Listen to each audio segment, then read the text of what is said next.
It is presented with comedic common sense and just the right amount of sarcasm by an expert in financial literacy. And hey, that's me, Larry Steinhouse.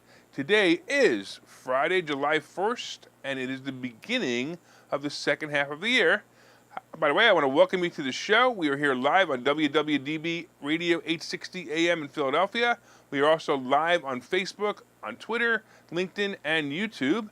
And you can find me on Facebook, LinkedIn, Twitter, Truth Social, TikTok, and other social media by searching Larry Steinhouse. I'd love to connect. All right. Just a reminder, of course, if you're watching online, hit that like button, hit that share button, and don't forget to subscribe to the YouTube channel and like the Money Chat Now page on Facebook. You can also comment live during the show on YouTube, Facebook, LinkedIn, and Twitter, and please say hi so I know you're watching. Hey, by the way, if you're commenting from a group and it's not the Money Chat Now page, your name will not show up on my dashboard. So please go to the Money Chat Now page and comment there so I can recognize you. Money Chat Now is brought to you by Investor Schooling, and you can attend a complimentary class this Thursday by going to investorschooling.com, and there you will be able to learn about real estate investing, stock options trading, and learn about how to make more money and how to pay less taxes. All right, we got a whole bunch of people joining us this morning. I just want to reach out and say hi.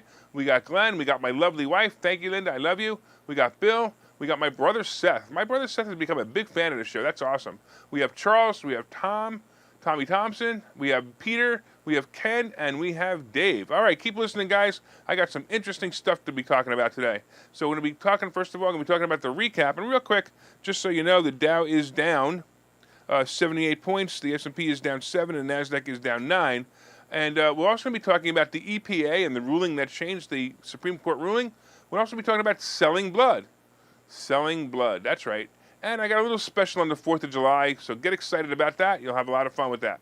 All right, before we get started, of course, I just want to say, hey, I want to make sure that you guys all have an awesome 4th of July because it's going to be great. So that's before we get started. But let's do this. Let's get into what happened yesterday.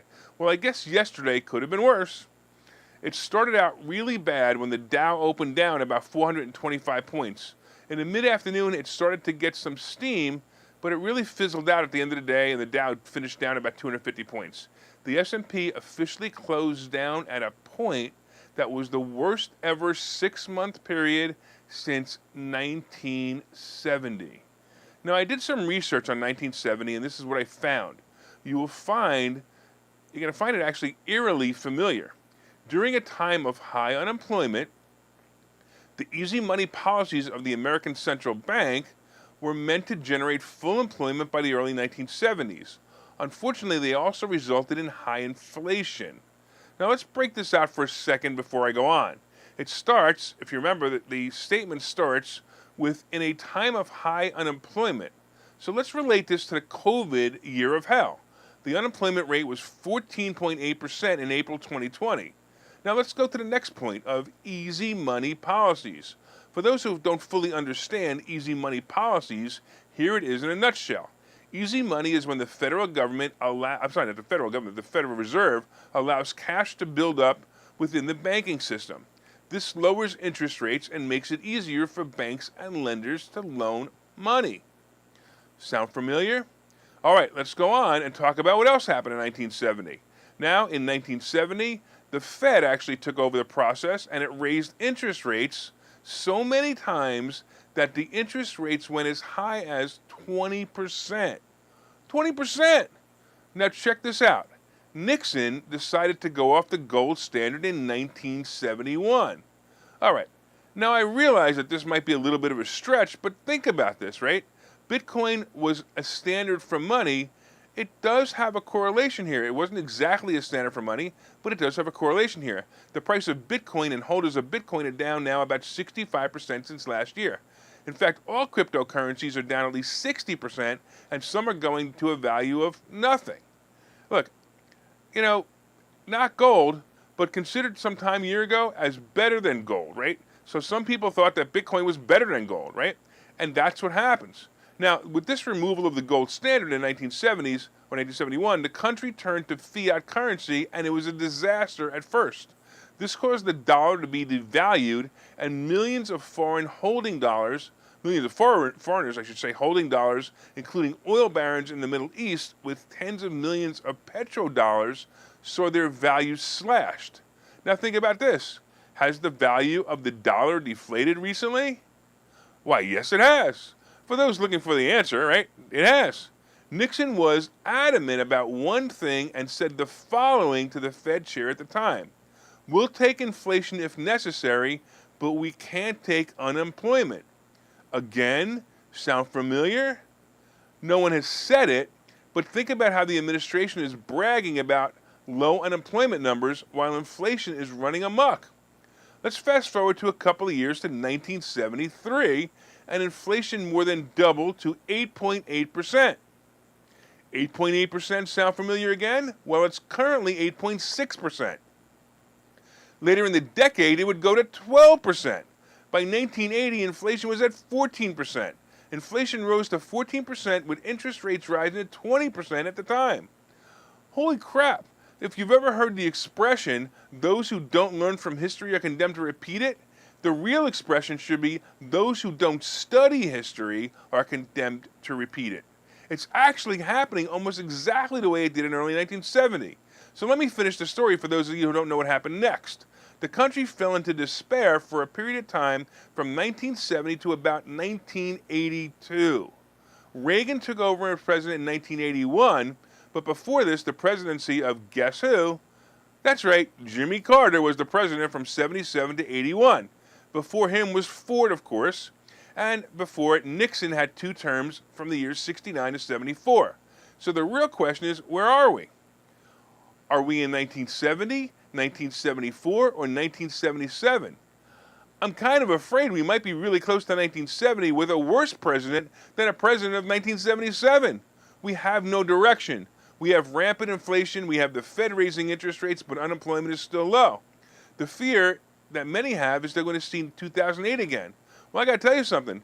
The fear that got into me was, I'm afraid we might see the 70s again.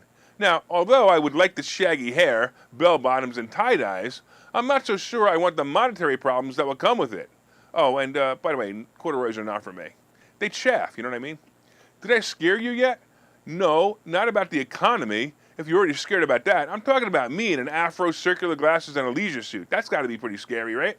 All right, look, let's get back to the time machine and head back to today and take a look at the market and what's going on right now. It doesn't look like a pretty day again. It's not as bad as yesterday, of course. The Dow is down 81, the S&P is down 8, and the NASDAQ is down 17. All right, let's talk a little bit about the EPA and the EPA decisions and what's going on. Do you remember when the dictator Biden was trying to give control to OSHA and make them all Nazi dictators in charge of masks and vaccines? Well, it was finally decided that only Congress can make and vote on laws, and only Congress has the authority to decide on punishments for these laws. You know, like the Constitution says. Well, recently, the great, although failing dictator, thanks to the wisdom of the forefathers when they wrote the Constitution, the great dictator tried to put the EPA in charge of energy plants and set standards on climate-changing greenhouse gas. Actually, he didn't set it. This has been going on for a long time now. But anyway, in its 6-3 ruling, the court said that only Congress, not the EPA, has the power to create a broad system of cap-and-trade regulations to limit emissions from existing power plants. In a bid to transition away from coal and renewable energy sources, the case stems from the EPA's directive in 2015 to coal power plants to either reduce production or subsidize alternate forms of energy. That order was never implemented because it was immediately challenged in court. So Chief Justice John Roberts wrote the majority opinion in the case known as the West Virginia versus the Environmental Protection Agency. His opinion was joined by the courts and the other five conservative members. Of course, the crybaby liberals are all upset, right? After all, now that they have Ketanji Brown Jackson appointed, who doesn't even know what a woman is, sitting in a seat, they can't handle or understand the Constitution and the laws they were written. So listen to this. A White House spokesperson said on Thursday that the EPA ruling was another devastating decision from the court that aims to take our country backwards. Backwards? No, it takes our country back. Back to its roots. Back to the days that the Constitution was real. Back to the days where laws were written to move the country forward, not written so the elites can profit off of it or get enough money to buy prosecutors buy off prosecutors to keep their crackhead son out of jail or alcoholic husband from getting pinned with a DUI.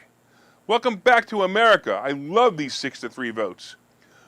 Hold on, those conservative judgments. Hold on, judges, man. We need you there until the next time when we have a Republican in the White House, and until the next time when we can appoint another conservative judge. As far as this decision goes, the EPA cannot close down coal plants, and frankly, that might not be such a good idea right now. We might need that energy source come this weekend. Germany had to fire up coal plants that was shut down for years to make up for the fuel deficit in the country. All right, vive la Constitution, and we're going to take a break here. I'll see you guys. Okay, so you thought about buying and selling real estate. You've thought about investing in the stock market, but don't know where to start. Well, what if you could find a place to unlock strategies to master both real estate and the stock market, all without the headache? That place is Investor Schooling, hosted by Larry Steinhouse, an expert in real estate, financial literacy, and the ins and outs of the stock market. You can attend Investor Schooling in person or online 8 times a month. You can and will learn how to make money in real estate, and you will learn mastery of stock techniques such as options and covered calls. You will even get a chance to ask one of your burning questions to the stock option sultan, the master of picks and plays. Call 866-424-2829 for free information and receive a complimentary pass to attend classes, or register online at investorschooling.com. Don't delay. These passes are limited. So what are you waiting for? Call 866-424-2829. That's 866-424-2829. Or visit investorschooling.com. That's investorschooling.com.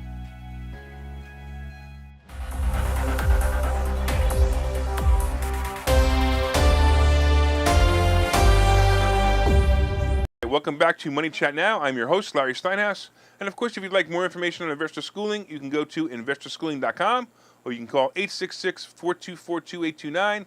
That's 866-424-2829. Hey, I want to thank everybody for listening on WWDB Radio 860 AM in Philadelphia. And if you're watching online, please hit that share button. Come on, everybody, hit that share button. And that way everybody else can see what the exciting stuff that we were talking about and learn how to make more money. A couple of people have joined us. I just want to say hi to them. We have Ken and Dave and Mike and Tom.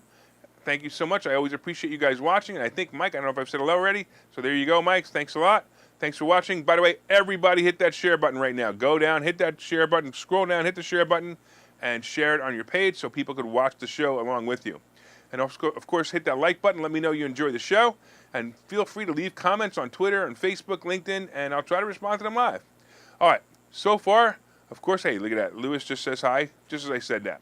All right. So far, we've been discussing, of course, the update right now. The Dow is down 107. The S&P is down 12, and the Nasdaq is down 34.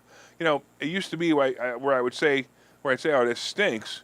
But it's funny because it's better than yesterday, right? I guess that's the way I got to look at it. All right, we talked about the EPA, and we talked about how the EPA is overruled. They cannot dictate as Nazis. They can't dictate as Nazis how to burn coal. Coming up, of course, we have Selling Blood, and we have a little special on the 4th of July. You guys might really enjoy this, so I would definitely suggest you tune in. And, of course, then we have today's picks and plays.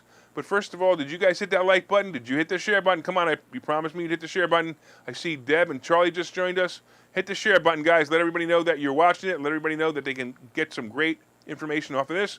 Don't forget to leave comments on Facebook, LinkedIn, YouTube, or Twitter. And if you're listening on WWDB Radio, be sure and set a preset to this station and listen every day at 7:30. Also, look up Money Chat Now on Facebook when you get home and let me know what you think of the show. Hey, before we start the second half, real quick, have you guys all ordered my new book yet?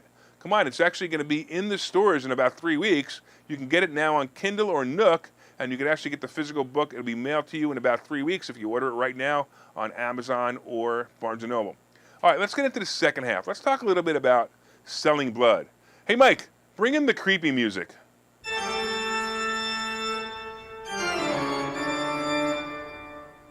Do you guys know a vampire? Well, apparently vampires are sucking some very expensive liquids. It turns out, in America, blood means big business.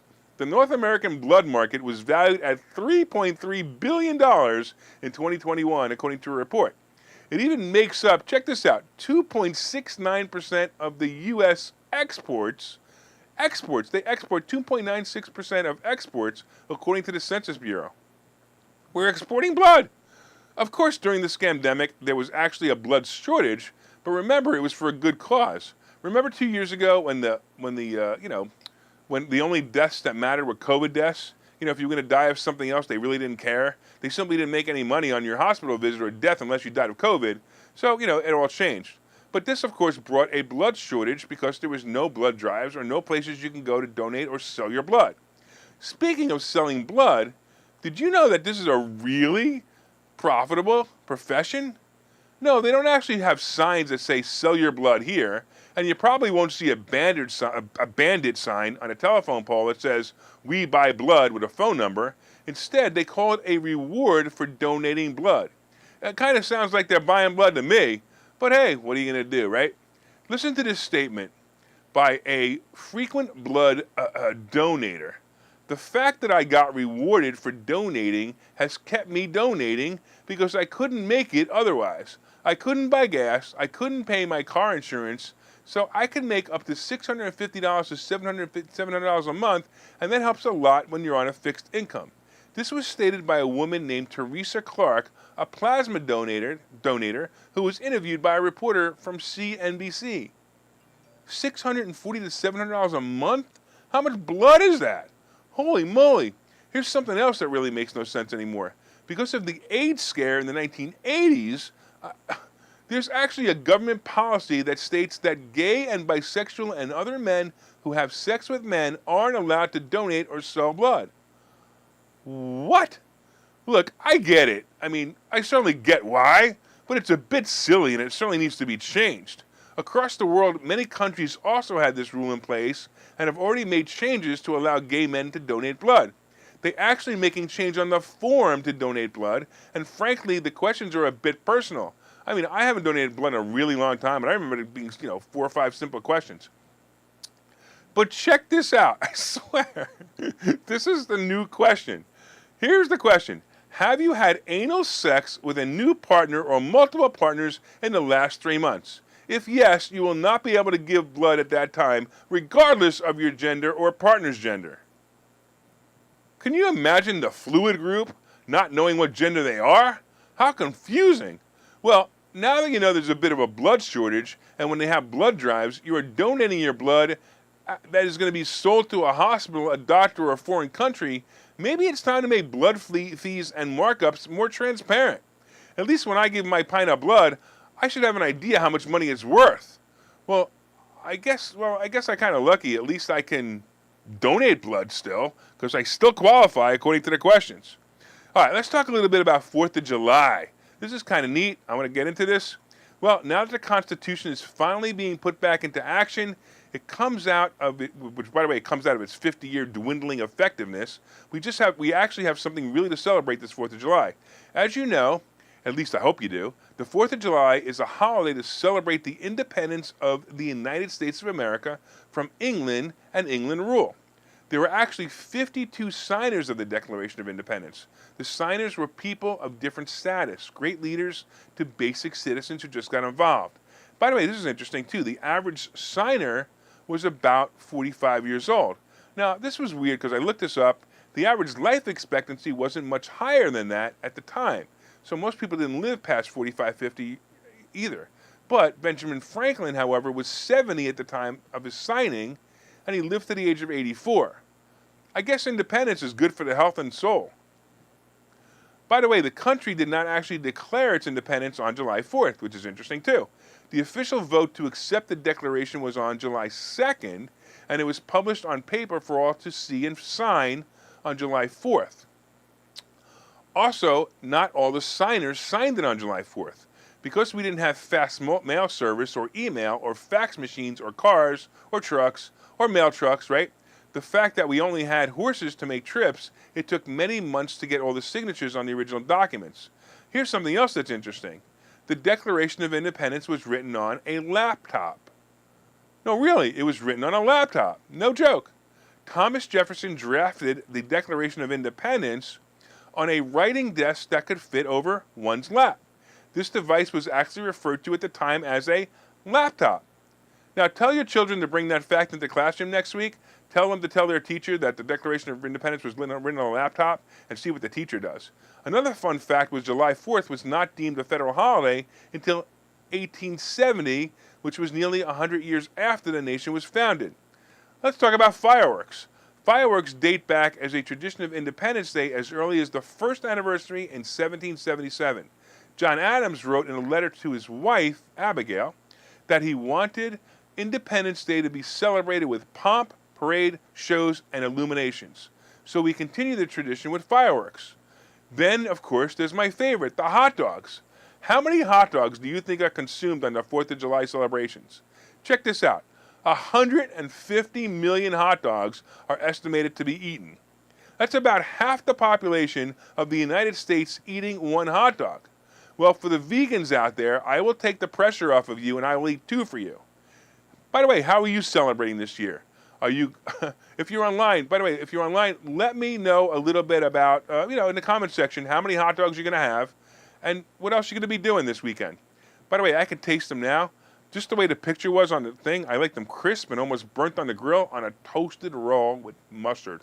All right, let's take a break here before I drool all over my set. I'll see you guys in a minute.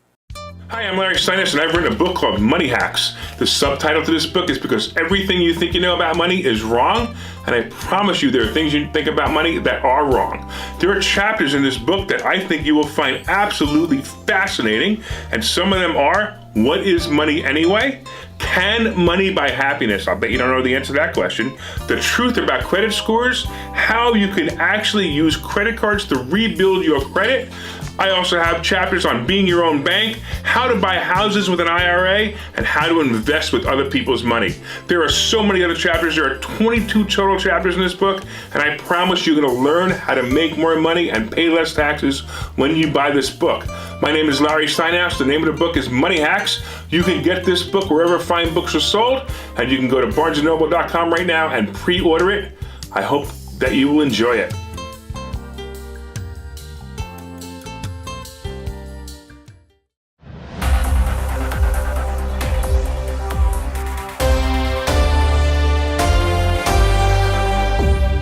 Welcome back to Money Chat Now. I'm your host, Larry Steinhouse. By the way, did you guys order that book yet? Order the book. And by the way, if you've ordered the book, please go to barnesandnoble.com and leave a review so everyone can know what you think or thought of it. So it's really funny. I'm looking at a couple of the comments online. So we got a couple of, first of all, Michael says he only eats Hebrew National because he says regular hot dogs are gross. So, Michael, I like Hebrew National. They're definitely one of my favorites. I also like Nathan's hot dogs. I don't know if they're as gross as the regular hot dogs, but I will tell you that it's definitely my favorite. And Deb's saying that no hot dogs. She has they have homemade clam chowder and taffy tarts. Okay. Anyway, that's, I don't know what taffy tarts are, but it sounds interesting. So Deb, make sure you save me one when you come to class next week. I would definitely want to see one. All right. So far, of course, let's talk. We've been talking about the recap real quick. The Dow is now down 151. The S&P is down 18, and the Nasdaq is down 54. We talked about the EPA and how the Supreme Court overruled the fact that the EPA can no longer regulate coal. We talked about selling blood and how you can make $600 to $700 a month selling blood. That will pay for some gas, according to the person that was interviewed. And of course, we talked about the 4th of July. Coming up, we have today's picks and plays. But did you guys hit that like button? Did you guys hit that share button? Come on, guys. Hit that like button, hit that share button, let everyone know what great stocks are coming by sharing this information, and you could share on your page or in groups. So not only can you share it on your own page, go to a group that you think would benefit from it. You can also leave comments on Facebook, Twitter, LinkedIn, and YouTube. And of course, if you're listening on WWDB Radio, set one of your presets to this station and listen every day at 7:30 for all you need to know about the politics behind the stock market. All right, when I get in the studio at about 4:30 a.m., the first thing I do is I look at the futures. It sort of sets my mood for the show. When the futures are down a lot, like they were yesterday, I'm grumpy. Well, this morning when I arrived, the futures were down about 250, and I was kind of grumpy. As I was writing the show, they were getting less and less grumpy by the minute, but sure enough, I'm getting more and more grumpy as time goes by. I don't know. It could be a good day. It might not be a good day. I don't know anymore. But the market, by the way, the market is open all day today. Sometimes they close early on a long weekend. It is open all day today. And it will not reopen until Tuesday. And by the way, we're not on the air on Monday. We'll have a repeat on the Monday. We'll be back here on Tuesday. Someone asked me last night in my class, however, if the EPA dictatorship overruling was a good stock play for certain coal or energy stocks. Frankly, at the time, I didn't have the answer, but this morning, after doing a little research, it turns out that the ruling was being fought since it was filed in 2015, so it really never had any power as a law, mandate, or dictatorship. It was ignored until the Supreme Court would determine the ruling, and that was yesterday. So you might see a small pop in coal stocks or energy, but I don't see it sustaining itself. Meta had recently sent a memo to their employees saying to expect a slowing of advertising. Now, I'm going to tell you, I look at this stuff and I see these articles that come out, and I don't know if it really is a current article or not. Anyway, it looks like it's going to be a long weekend, and it's going to be start to the second half of the year, and it was a brutal stock market this year so far. Hopefully, we'll see some good returns in the second half. Let's take a look at the futures for the last time. Right now, we got the Dow down 155. I'm getting grumpy. We got the S&P down 18, and we got the Nasdaq down 57. On the crypto scene, Bitcoin is hovering right around the 19,000 range, and as I said before, 12 to 13 is probably the next level. Ethereum is just about 1,000, and the rest of the junk coins are all falling to probably close to zero. Gold and silver. I can't believe gold actually just fell below 1,800, and silver fell below 20. Damn, is there any place for safer money anymore? I can't take it anymore. This is crazy. So Treasury bonds are actually below 3, which is great, but also, let's do something here. We got all these great indicators. Let's do something. Let's make some money. Let's get the stock market moving again. Oil is moving down, and it's about $107 a barrel. Average gas price moved down to $4.84 a gallon. So once again, let's all say, let's go, Brandon. Yay! Unbelievable. All right. I also want to thank everybody who's listening on WWDB Radio 860 AM in Philadelphia. I want to thank you for your continued support. If you're enjoying the show, please reach out and let us know. Of course, my name is Larry Steinhouse. I am the host of Money Chat Now. I am the CEO of Investor Schooling. And of course, you can contact me anytime if you'd like on contactlarry.com. From time to time, I own some of the assets and options discussed in the show.